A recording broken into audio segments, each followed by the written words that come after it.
Morning everybody, good afternoon, good evening, welcome back to the channel. Today is episode 4, I believe. Today's episode 4. What I got in store for today, we need to paint the rear axle with Pour 15. That's the last piece of the puzzle, but there is also a couple pieces like skid plates and all that are down there and look pretty nasty. I know one of them will fit in my sandblaster, the other one will not. The other one is the gas tank cover, and with it being a 37-gallon tank, yeah, it's a little big. So I'm waiting for the axle to dry out. I'm gonna hit it with some compressed air, let that work its magic. The metal's already prepped and degreased and all that, so we're just waiting for that to dry, and then in the meantime, pull off that one skid plate that I know is good, and we can hang that guy and get him painted. But the majority of the work in this restoration process is going to be on the underside of the truck. The motor's pretty good. I did find there is some sort of oil leak somewhere. The oil leak seems to be somewhere in like the transfer block area. Alright, so we had a little wrench in our plans.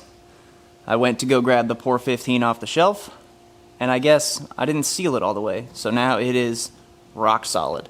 But that's okay, that happens, things happen when you're building cars and stuff like that, so not a big deal. I can go run out and get some more later.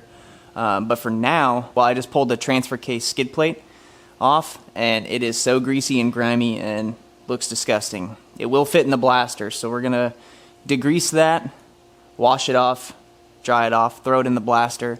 And I really hate to do this because I'm not usually a rattle can warrior, but I did find some good rattle can, and we're gonna give this a nice paint job, nice black, gloss black, and we'll see where we go from there. Honestly, there's bits and pieces all over this truck that need to be cleaned up and looking nice again. So without the Pour 15, can't do the rear axle, but let's move on to some other things and we can tackle the rear axle later. So let's move into degreasing and pressure washing this bad boy, and we'll get rolling. So here it is. This is our transfer case skid plate.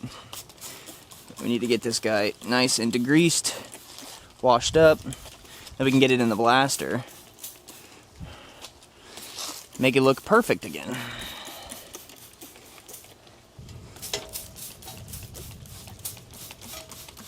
Let's let that guy soak for a minute, and then we can give him a rinse.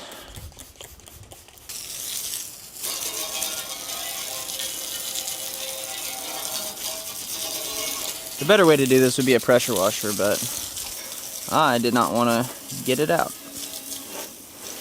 But you can already see how much grease and all that crap that's coming off of it, so that's good. We'll let it hit. We'll hit it one more time with the greaser as well, and just let it really eat away at all that stuff. And if you're really balling on a budget, I'll give you a little advice too. If you're really balling on a budget, you can go to the gas station and get gasoline, and that is a very good degreaser for small parts too, and it's cheaper. It's what, like $3-4 a gallon instead of, I don't know, like $6 for a spray bottle. Goes a long way. It doesn't go bad as quick as you think it does. So if you have small parts, use gas. We'll hit this guy one more time with some degreaser, get any of the remaining stuff off, and the sandblaster will take care of the rest. One last rinse. It's been soaking for a good minute here.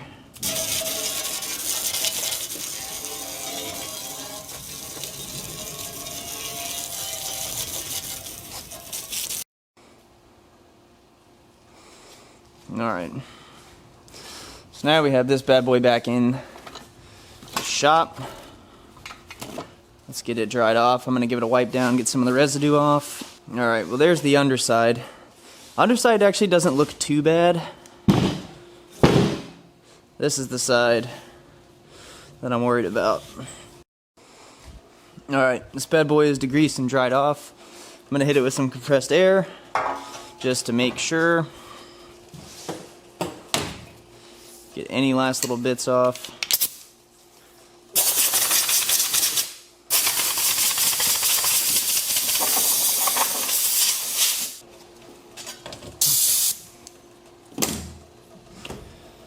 Now, moment of truth.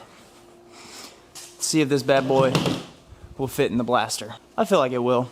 Might have to go in at an angle. That's okay.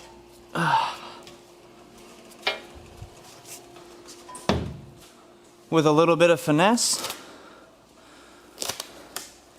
she's in the blaster. It's gonna be kind of a pain in the butt for you guys to see, but I'll do my best.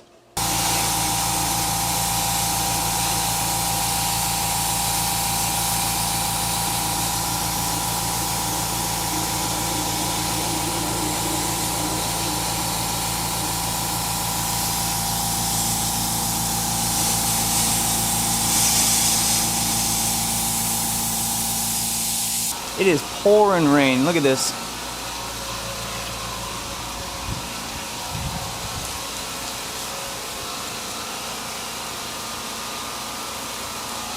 Tropical storm happening right now. That's pretty crazy. But I will say the blast cabinet's working great.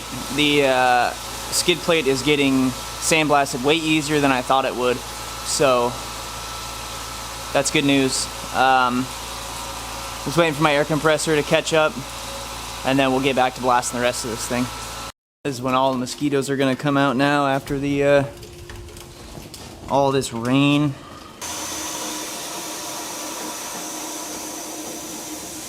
It's coming out good though. It's turning out pretty alright. Well, as you guys can see, obviously I don't have a paint booth or any of the sorts, but first coat is down on this bad boy here. Got him out of the sandblaster, everything looks good. It definitely was a tight fit to get it in there, but it fits. It's really all we care about. Got her blasted, got the first coat of paint down. I think I'm gonna let that flash for about 15 minutes or so, and then go with the second coat. And then once that second coat flashes, we'll hit it with clear and let her dry, and we should be good to go on that front.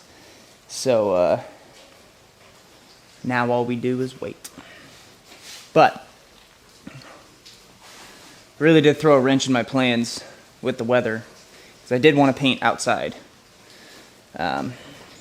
Obviously in here is fine, it works just as well, but I just don't have as much space to move around, and it stinks, you know. So got ye old mask. And then once we get those couple coats of paint on, we'll reinstall it and see how it looks. I don't want to be called a rattle can Jimmy, but that looks pretty good. I am no skid plate expert, but if I saw that, I would think, wow, that looks pretty nice. So from here, basically, I need to wait for that to flash off and dry and be good to go. Obviously, as you can see, weather is not really permitting. Pretty crappy outside, actually. I thought it was gonna be like the normal Florida. Ooh, give me 5 minutes of rain and then I'll be sunshiny again. Not today. It's supposed to be raining all day. So with that being said, I have no Pour 15. The weather sucks. There's not much else that we can do right now until I go get those parts and pieces. So really, the only thing that we can get done today, which kind of sucks, is get that reinstalled and back up on the truck. But I will say also, the Harbor Freight sandblaster, it is nice for small things. Once you get things that are a little too big, not really.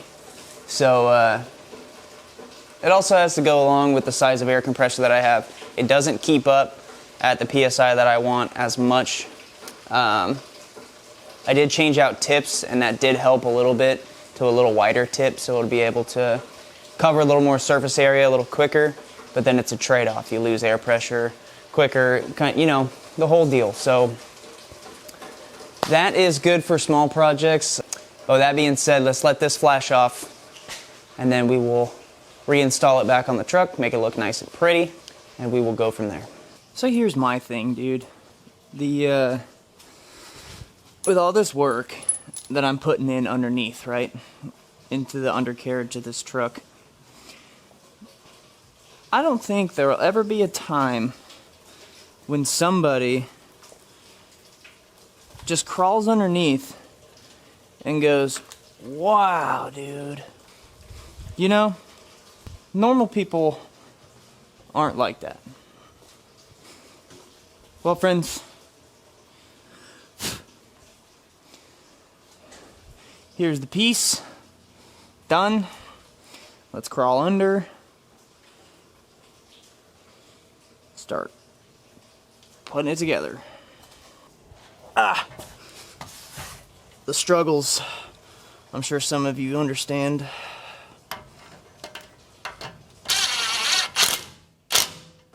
I'll tell you guys, I think it's quite relaxing, actually. I don't know if you guys feel the same way when you're working on something and you're just in your own world, man. It's just peaceful.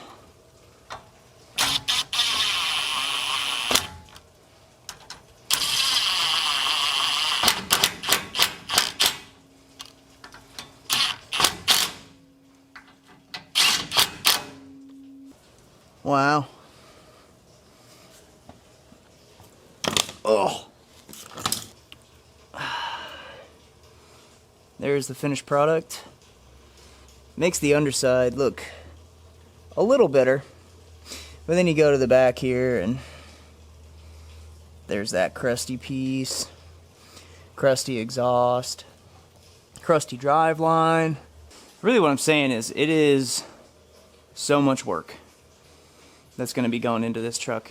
Obviously, for the love of the game, you want your truck to look amazing. I know I do. But let's get to some cleanup here. As you can see, we got quite the mess. So I'm going to get to cleaning that up, cleaning up the shop.